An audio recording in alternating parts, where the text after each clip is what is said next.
मी advocate Mangesh Sasane, OBC कार्यकर्ता.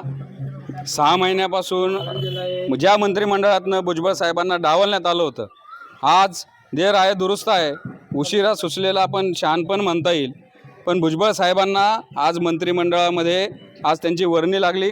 राज्य सरकारने पक्ष नेतृत्वाने तो निर्णय घेतला आणि आमचा ओबीसींचा ढाण्या भाग, ओबीसींचा हा बुलंद आवाज महाराष्ट्राच्या मंत्रिमंडळामध्ये आता गाजणार आणि नक्कीच ओबीसीला न्याय द्यायचा प्रयत्न भुजबळ साहेब करतील, याच्याबाबत किंचितही शंका नाही आहे. या निर्णयाचा आम्ही तमाम ओबीसी, व्हीजेएनटी, आलुतेदार, बलुतेदार, महाराष्ट्रामधील तमाम ओबीसी समाज हा मोठ्या मनानं स्वागत करतो. अत्यंत जल्लोषपूर्ण वातावरणामध्ये आम्ही या निर्णयाचं इथं पुण्यातील फुलेवाड्यावर आम्ही स्वागत केलेलं आहे.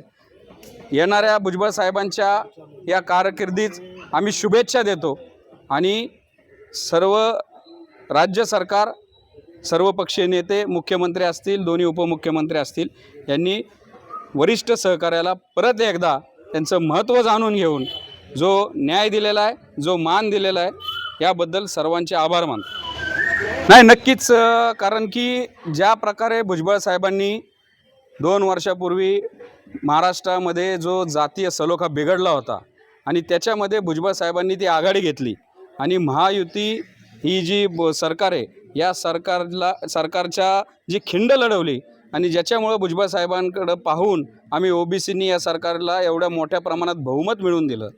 पण कुठेतरी त्यांच्या चेहऱ्याचा आपल्याला नुकसान होईल का अशी मला वाटतं की शंका आली असेल आणि कुणाच्या तरी विरोधामुळं भुजबळ साहेबांना डावललं गेलेलं असेल. पण हे असं होत असतं, हे कुटुंबात पण होतं. जे नवीन तरुण असतात त्यांना वाटतं की बाबा आम्ही नव्या विचाराचे आहेत, पण ज्या वेळेस कुठेतरी अडचणीचा वेळ येते, कुठेतरी कठीण प्रसंग येतात, त्यावेळेस घरातल्या आपल्या जाणत्या, कर्त्या आणि वयस्कर अनुभवी माणसाची आठवण येते.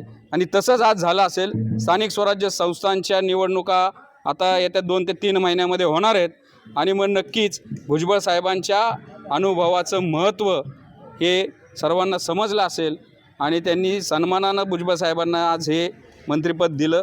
त्यामुळं आम्ही याला पॉझिटिव्हली घेतो. जे शेवट गोड होतो तो आज गोड झालेला आहे आणि इथून पुढं या सर्वांनी भुजबळ साहेबांना असाच मान सन्मान द्यावा एवढीच विनंती करतो. धन्यवाद.